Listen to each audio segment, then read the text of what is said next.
ఆకాశవాణి ప్రాంతీయ వార్తలు చదువుతున్నది బొక్కసం సరిత. ముందుగా ఈనాటి వార్తల్లోని ముఖ్యాంశాలు.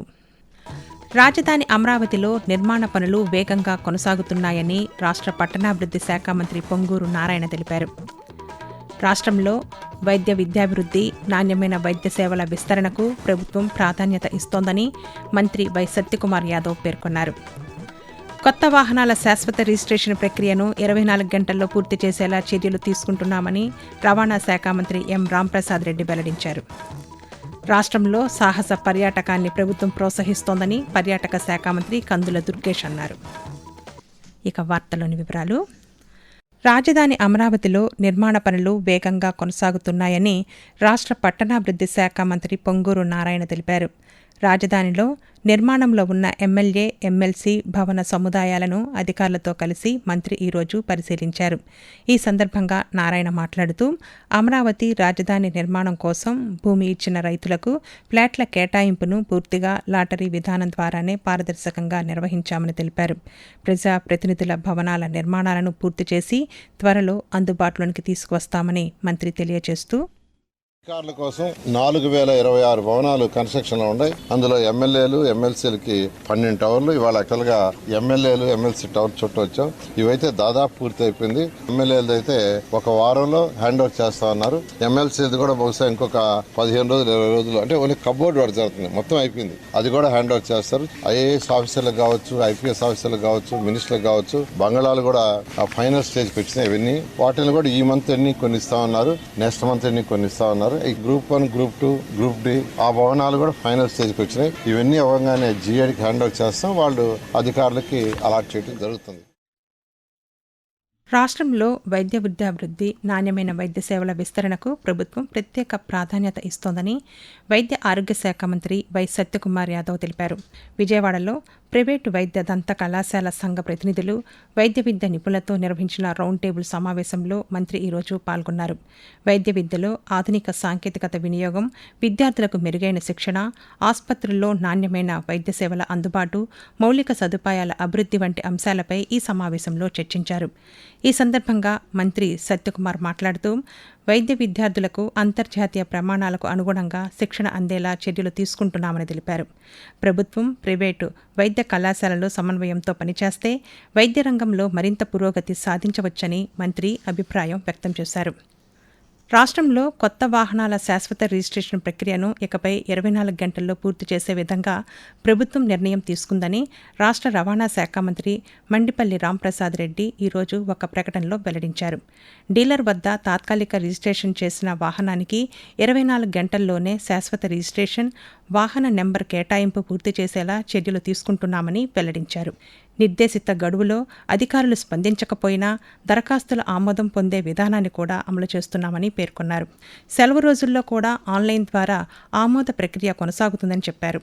రాష్ట్ర వ్యాప్తంగా అపరిష్కృతంగా ఉన్న వాహన రిజిస్ట్రేషన్ల సమస్యను పరిష్కరించేందుకు ఈ కొత్త విధానం ఉపయోగపడుతుందని, త్వరలోనే ఈ విధానాన్ని రాష్ట్ర వ్యాప్తంగా అమలు చేయనున్నట్లు మంత్రి రాంప్రసాద్ రెడ్డి తెలిపారు. రాష్ట్రం నుండి ఉత్తరాది రాష్ట్రాలకు రైలు అనుసంధానం కోసం ఏర్పాటు చేసిన కాకినాడ, హిస్సార్ కొత్త రెగ్యులర్ రైలు సర్వీసును కాకినాడ పార్లమెంటు సభ్యులు ఉదయ్ శ్రీనివాస్ జెండా ఊపి ప్రారంభించారు. ఈ సందర్భంగా ఆయన మాట్లాడుతూ, ప్రయాణికుల నుండి వచ్చిన విజ్ఞప్తులను దృష్టిలో ఉంచుకొని ఇప్పటి వరకు వారానికి ఒకసారి మాత్రమే నడుస్తున్న కాకినాడ, హిస్సార్ రైలును రెగ్యులర్ సర్వీసుగా మార్చినట్లు తెలిపారు. దీని ద్వారా సుదూర ప్రాంతాల మధ్య రవాణా సౌకర్యం మెరుగుపడటంతో పాటు ప్రయాణికులకు మరింత సౌలభ్యం కలుగుతుందని పేర్కొంటూ, నుంచి హర్యానాకి రెగ్యులర్ ట్రైన్ ని లాంచ్ చేయడం జరిగింది. ఎప్పటి నుంచో ఈ రెగ్యులరైజేషన్ కోసం కాకినాడ ప్రజలందరూ ఎదురు చూస్తున్నారు. సుమారు 56 గంటలు కంటిన్యూస్ ట్రైన్, అంటే 2705 కిలోమీటర్లు ప్రయాణించే ట్రైన్ ఇది. ఆల్రెడీ మనం కాకినాడ నుంచి లింగంపల్లికి కానివ్వండి, కాకినాడ పోర్టు రాజమండ్రి కానివ్వండి, మొన్న మైసూరుకి లాంచ్ చేసాం, ఈరోజు హిసార్కి లాంచ్ చేసాం. ఇలాగా కాకినాడలో ప్రజలకు అందరికీ ఉపయోగపడేలాగా, ట్రావెల్ ప్యాసింజర్స్ అందరూ వినియోగించుకునేలాగా కొత్త ట్రైన్స్ అన్నీ వస్తూ ఉన్నాయి. పార్వతీపురం మన్యం జిల్లా సాలూరులో జరిగిన హనుమాన్ జయంతి వేడుకల్లో రాష్ట్ర గిరిజన సంక్షేమ శాఖ మంత్రి గుమ్మిడి సంధ్యారాణి ఈరోజు పాల్గొని ప్రత్యేక పూజలు నిర్వహించారు.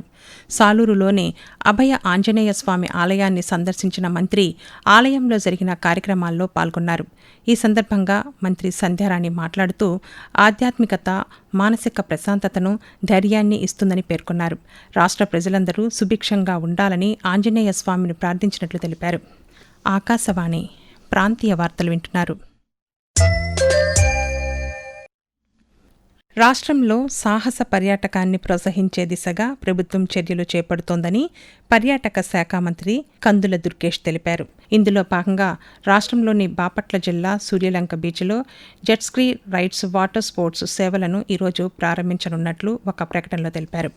సూర్యలంక బీచ్ అభివృద్ధిపై ప్రభుత్వం ప్రత్యేక దృష్టి సారించిందని తెలిపారు. ఇప్పటికే కేంద్ర ప్రభుత్వ స్వదేశీ దర్శన్ 2.0 పథకం కింద 9 కోట్ల రూపాయలకు పైగా నిధులు మంజూరయ్యాయని వెల్లడించారు. అంతర్జాతీయ ప్రమాణాలతో బీచ్ను అభివృద్ధి చేసి బ్లూ ఫ్లాగ్ సర్టిఫికేషన్ సాధించే దిశగా చర్యలు తీసుకుంటున్నామని తెలిపారు. గ్రామీణ ప్రాంతాల్లో ఉపాధి అవకాశాలను విస్తరించేందుకు తీసుకువచ్చిన వికసిత్ భారత్ రోజ్గార్ మరియు ఆజీవికా మిషన్ గ్రామీణ చట్టం 2025 బీబీజీ రామ్జీ అమలుకు కేంద్ర ప్రభుత్వం గెజిట్ నోటిఫికేషన్ను జారీ చేసింది. ఈ చట్టం జులై 1వ తేదీ నుండి దేశవ్యాప్తంగా అమల్లోనికి రానుంది. ఇప్పటి వరకు అమల్లో ఉన్న ఎంఎన్ఆర్ ఈజీఏ స్థానంలో ఈ కొత్త చట్టం అమల్లోనికి రానుంది. ప్రతి ఆర్థిక సంవత్సరంలో గ్రామీణ కుటుంబాలకు 125 రోజుల వేతన ఉపాధికి ఈ చట్టం హామీ ఇస్తుందని కేంద్ర గ్రామీణాభివృద్ధి మంత్రిత్వ శాఖ తెలిపింది.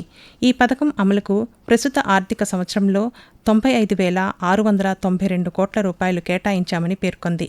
ఉపాధి హామీని 100 రోజుల నుండి 125 రోజులకు పెంచడం దీని ప్రధాన లక్ష్యంగా ప్రభుత్వం తెలిపింది. శ్రీ పొట్టి శ్రీరాములు నెల్లూరు జిల్లాలోని 2 ఆరోగ్య కేంద్రాలు కేంద్ర ఆరోగ్య కుటుంబ సంక్షేమ మంత్రిత్వ శాఖ నుండి జాతీయ నాణ్యతా ధృవీకరణ పత్రాలను పొందాయని జిల్లా కలెక్టర్ హిమాంశు శుక్లా తెలిపారు. జిల్లాలోని చేజర్ల ప్రాథమిక ఆరోగ్య కేంద్రం, నెల్లూరు నగర పరిధిలోని వేదాయపాలెం పట్టణ ఆరోగ్య కేంద్రాలు ఈ ప్రతిష్టాత్మక గుర్తింపును పొందాయని చెప్పారు. రాష్ట్ర వ్యాప్తంగా 5 ఆసుపత్రులకు ఈ గుర్తింపు లభించగా అందులో జిల్లాకు చెందిన 2 ఆరోగ్య కేంద్రాలు ఎంపిక కావడం హర్షణీయమన్నారు. ప్రతి ప్రభుత్వ పథకం అర్హులందరికీ చేరేలా స్వర్ణ వార్డు, స్వర్ణ గ్రామం సచివాలయాలు సమన్వయంతో పనిచేయాలని విశాఖపట్నం జిల్లా కలెక్టర్ ఎం అభిషిక్త్ కిషోర్ అధికారులకు సూచించారు. స్వర్ణ వార్డు, స్వర్ణ గ్రామాల ద్వారా అందుతున్న సేవల పురోగతి, ఎన్నికల వార్డుల మ్యాపింగ్, మనమిత్ర శిక్షణ కార్యక్రమాలు వంటి అంశాలపై సంబంధిత అధికారులతో విశాఖ కలెక్టర్ కార్యాలయం నుండి దృశ్య మాధ్యమం విధానంలో ఆయన ఈరోజు సమీక్షించారు. అలాగే మత్స్యకార లబ్ధిదారులు ఈకేవైసీ ప్రక్రియ, P4 బంగారు కుటుంబాల అనుసంధానం, కౌశలం పరీక్షలు, ఉద్యోగ మేళాల నిర్వహణ, ఆధార్ ప్రత్యేక శిబిరాల ఏర్పాటు వంటి కార్యక్రమాలపై కలెక్టర్ అధికారులకు దిశానిర్దేశం చేశారు. ప్రజలకు వేగవంతమైన సేవలు అందించడమే లక్ష్యంగా అధికారులు కృషి చేయాలని కలెక్టర్ సూచించారు. కృష్ణానది యాజమాన్య బోర్డు త్రిసభ్య కమిటీ ఈరోజు మధ్యాహ్నం సమావేశం కానుంది. ఆంధ్రప్రదేశ్, తెలంగాణ రాష్ట్రాల తాగునీటి అవసరాలపై నిర్ణయం కోసం ఈ సమావేశాన్ని బోర్డు ఏర్పాటు చేసింది. హైదరాబాద్ జలసౌదాలో జరిగే ఈ సమావేశంలో త్రిసభ్య కమిటీ కార్యదర్శి Satish, Andhra Pradesh engineer in chief Narasimhamurthy, Telangana engineer in chief Ramesh పాల్గొంటారు.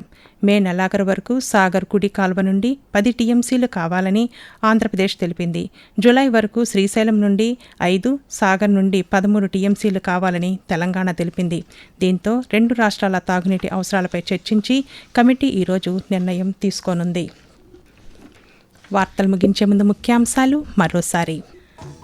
రాజధాని అమరావతిలో నిర్మాణ పనులు వేగంగా కొనసాగుతున్నాయని రాష్ట్ర పట్టణాభివృద్ధి శాఖ మంత్రి పొంగూరు నారాయణ తెలిపారు. రాష్ట్రంలో వైద్య విద్యాభివృద్ధి, నాణ్యమైన వైద్య సేవల విస్తరణకు ప్రభుత్వం ప్రాధాన్యత ఇస్తోందని మంత్రి వై సత్యకుమార్ యాదవ్ పేర్కొన్నారు. కొత్త వాహనాల శాశ్వత రిజిస్ట్రేషన్ ప్రక్రియను 24 గంటల్లో పూర్తి చేసేలా చర్యలు తీసుకుంటున్నామని రవాణా శాఖ మంత్రి ఎం రాంప్రసాద్ రెడ్డి వెల్లడించారు. రాష్ట్రంలో సాహస పర్యాటకాన్ని ప్రభుత్వం ప్రోత్సహిస్తోందని పర్యాటక శాఖ మంత్రి కందుల దుర్గేష్ అన్నారు. ఆకాశవాణి ప్రాంతీయ వార్తలు ఇంతటితో సమాప్తం. తిరిగి సాయంత్రం 6:10 విశాఖపట్నం కేంద్రం నుండి ప్రాంతీయ వార్తలు వింటారు.